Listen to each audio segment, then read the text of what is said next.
Salah satu yang masih menjadi perdebatan sampai sekarang adalah ketika Gus Dur membubarkan Departemen Sosial dan Departemen Penerangan.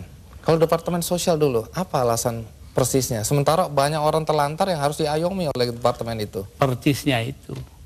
Karena departemen itu yang mestinya mengayomi rakyat, ternyata korupsinya gede-gedean. Sampai hari ini. Kalau membunuh tikus kan tidak perlu membakar lumbungnya. Oh memang. Kenapa Anda bakar lumbungnya? Bukan. Karena tikusnya sudah menguasai lumbung.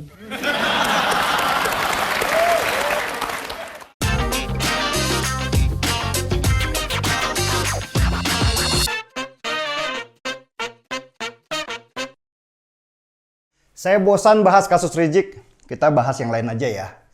Kasus mantan Menteri Sosial Juliari Batubara memang menyakitkan kita semua.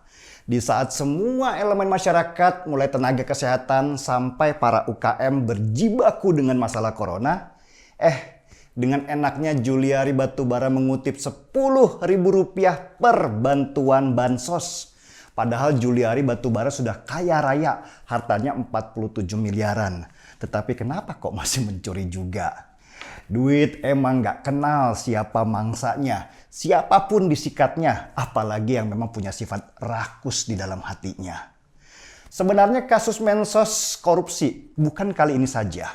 Tercatat sebelum Juliari Batubara ada 2 Mensos lagi yang ketahuan korupsi.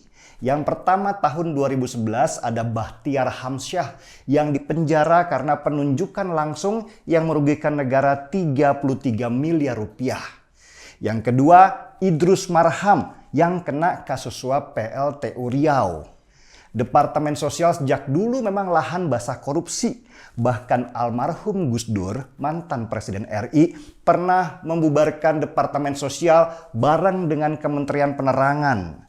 Buat Gus Dur, Departemen Sosial yang seharusnya menjadi tangan negara untuk membantu orang susah, malah jadi sarang tikus yang mengeruk uang negara. Pertanyaannya, sesudah adanya kasus korupsi baru di Kementerian Sosial, apakah Jokowi akan seperti Gus Dur membubarkan juga Kementerian Sosial? Rasanya tidak, karena kalau Kementerian Sosial dibubarkan, dampaknya akan panjang. Mulai dari masalah administrasi sampai berapa orang pegawai yang harus dirumahkan akan jadi PR besar sendiri. Dan itu tidak mudah, juga akan membuat kabinet Jokowi menjadi tersendat. Sedangkan masalah sosial di Indonesia juga harus tetap diperhatikan. Cara lainnya adalah mencari menteri yang jujur, dan ini sama juga susahnya. Dulu juga patokannya, Juliari Batubara sudah kaya. Gak mungkin lah akan mencari kekayaan lagi lewat jabatannya. Ternyata yang remah-remah juga disikat. Rakus memang, gak sesuai dengan tampilannya yang selalu bicara tentang pemberantasan korupsi di tempat kerjanya. Ada satu yang menarik dari calon Mensos yang ditawarkan ke Jokowi, yaitu Bu Tri Risma Harini, atau kita kenal dengan nama Bu Risma, mantan wali kota Surabaya. Sepak terjang Bu Risma di Surabaya sejak dulu bikin saya kagum. Dia pemberani, sekaligus hatinya juga gampang hancur. Tahun 2014 lalu, Risma dengan gagah berani sendirian menolak dibangunnya tol tengah kota yang sudah disetujui hampir seluruh DPRD kota Surabaya. Alasan Risma simpel, dia tidak ingin warganya harus bayar untuk menikmati jalan kotanya sendiri. Dan sebagai pengganti, dia lebih baik membebaskan lahan di sekitar jalan yang tadinya mau dibangun tol tengah kota yang dikenal dengan nama Frontage Road. Walhasil, sekarang jalan di Surabaya semakin lebar dan kemacetan parah yang biasanya terjadi sekarang sudah tidak ada. Karena penolakan itu, Bu Risma dimusuhi oleh seluruh DPRD Kota Surabaya. Dia bahkan mau dijatuhkan dari jabatannya. Tetapi warga Surabaya malah berdiri di belakang Risma dan mengejar-ngejar anggota DPRD itu. Situasi kemudian berbalik. Bu Risma menang dan ketua DPRD yang dari Partai Demokrat itu yang jatuh berdebam. Begitu juga waktu Risma membubarkan komplek pelacuran yang dibilang terbesar se-Asia Tenggara, yaitu Komplek Doli. Penentangan terjadi dari mana-mana, bahkan rumah Risma dikirimi ular. Tapi dia nggak takut. Kalau saya mati, ikhlaskan. Begitu katanya ke keluarganya. Jauh sebelum ada Ahok di Jakarta, Surabaya sudah punya Bu Risma yang mati-matian membela warganya. Dan sekarang Bu Risma pensiun dari jabatan wali kota karena sudah 2 periode memimpin. Dan sekarang ada suara kembali untuk meminta Jokowi menjadikan Bu Risma sebagai Menteri Sosial. Saya jelas setuju karena paham sepak terjang ibunya Arek Surabaya ini. Dan semoga Jokowi membuka pintu supaya Bu Risma bisa bermanfaat untuk nasional, bukan lagi hanya dipunyai oleh Surabaya saja. Pesan saya, kalau Bu Risma akhirnya menjadi Menteri Sosial pengganti Juliari Batubara, cukup singkat saja. Bu, Jakarta bukan Surabaya.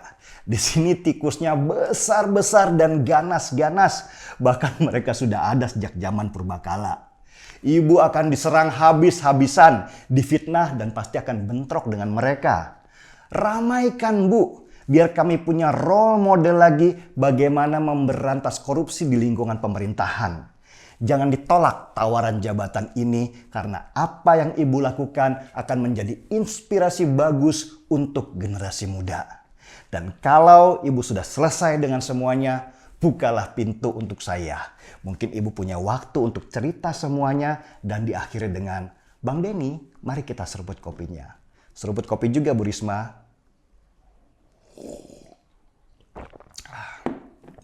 Markirong, mari kita dorong Bu Risma ke Jakarta. Saya Denny Siregar, kita di acara Timeline. Hai, saya Budiman Sujatmiko. Saya ingin mengucapkan selamat, congratulations pada Cokro TV yang sudah berhasil mengumpulkan 1 juta subscribers. Bagi saya, Cokro TV adalah oase tempat ide-ide dan suara-suara kemajuan, suara-suara progresif disuarakan, diperdebatkan, didialogkan dengan jenakah, cerdas dan tajam. Nah, saya senang bahwa di tengah arus sebagian bangsa kita maupun percakapan di media sosial kita ingin mengajak Indonesia kembali ke masa lalu, kembali ke belakang, atau jalan di tempat, Cokro TV berhasil menghadirkan dirinya dengan berani tentu saja untuk berpihak pada masa depan. Dengan terkumpulnya 1 juta subscribers lebih bagi Cokro TV, mudah-mudahan akan semakin baik lagi dan semakin baik lagi orang yang akan mengikuti suara-suara kemajuan, suara-suara progresif, dan bisa mendapatkan teman yang lebih baik lagi. Sekali lagi, sukses untuk Cokro TV.